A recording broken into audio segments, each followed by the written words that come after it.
आज का जो हमारा टॉपिक है यह है ट्राइंगल से क्लास 9th मैथमेटिक्स एक्सरसाइज 7.4।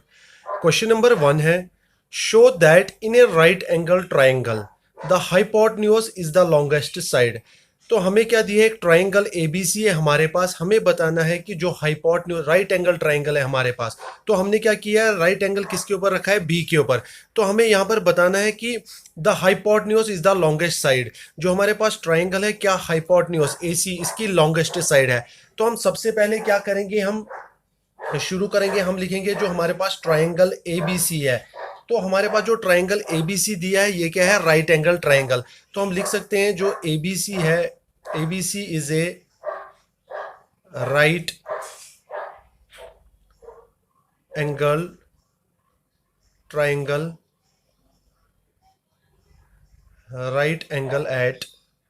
तो हम लिखेंगे राइट एंगल किसके ऊपर है, बी के ऊपर। जो हमने राइट एंगल किसके ऊपर लिया है, बी के ऊपर लिया है। तो हमें यह भी पता है कि एक ट्राइंगल में तीन एंगल्स का सम किसके इक्वल होता है, sum of angles of a triangle is equal to 180 degree. तो मैं यहां लिख सकता हूं, वी नो दैट,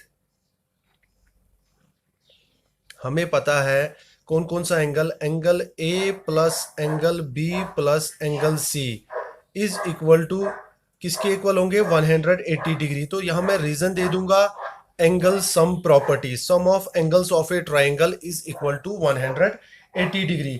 तो अगर आप देखोगे तो मैं यहां पर लिख सकता हूं कि जो एंगल ए और एंगल बी है इसे मैं ऐसे ही रहने दूंगा, angle A plus angle B. और जो मेरे पास एंगल सी, अगर मैं फिगर में, सॉरी एंगल बी है जो मेरे पास, एंगल बी मेरे पास कितना दिया है, 90 डिग्री। तो मैं यहाँ लिख सकता हूँ एंगल बी के बदले में 90 डिग्री। तो एंगल सी को मैं ऐसे ही रहने दूंगा, इज इक्वल टू 180 डिग्री। तो अगर आप देखोगे कि एंगल ए और एंगल सी जो है उसे मैं अपनी जगह ऐसे ही रहने दूंगा, angle A plus angle C. और जो 90 डिग्री है ये क्या हो जाएगा, 180 माइनस 90 डिग्री। क्योंकि जब ये एलएचएस से आरएचएस की तरफ चले जाएगा तो जो प्लस का साइन है वो चेंज हो जाता है माइनस में। तो मैं यहाँ लिख सकता हूँ कि angle A plus angle C किसके इक्वल आ गए, 180 माइनस 90। तो मैं लिख सकता हूँ 90 डिग्री।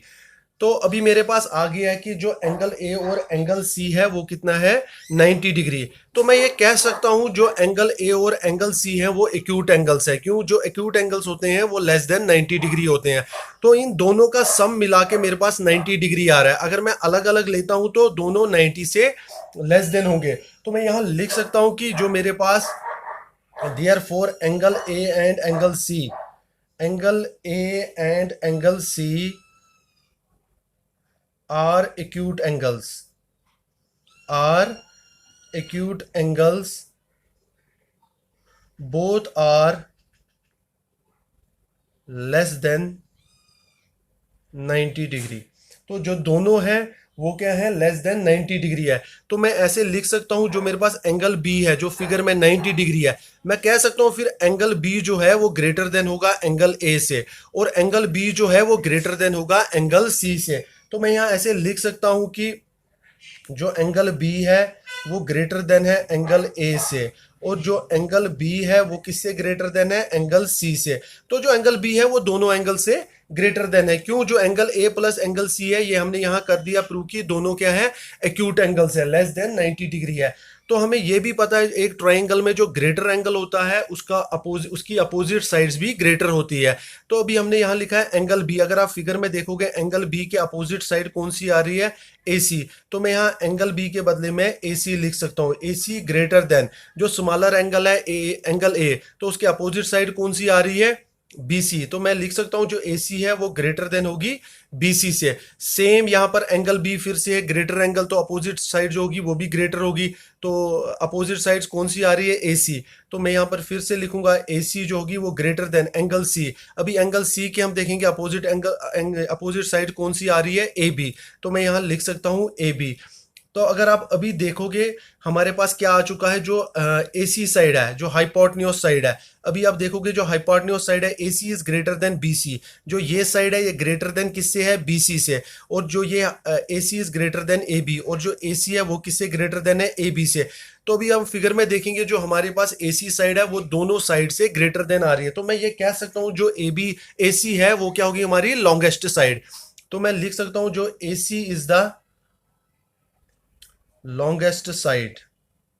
AC जो हमारे पास क्या आ चुकी है, लॉन्गेस्ट साइड। तो मैं ये लिख सकता हूं their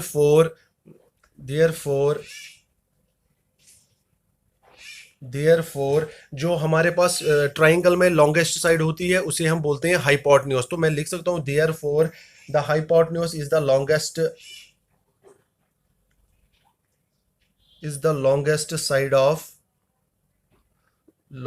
side of triangle ABC।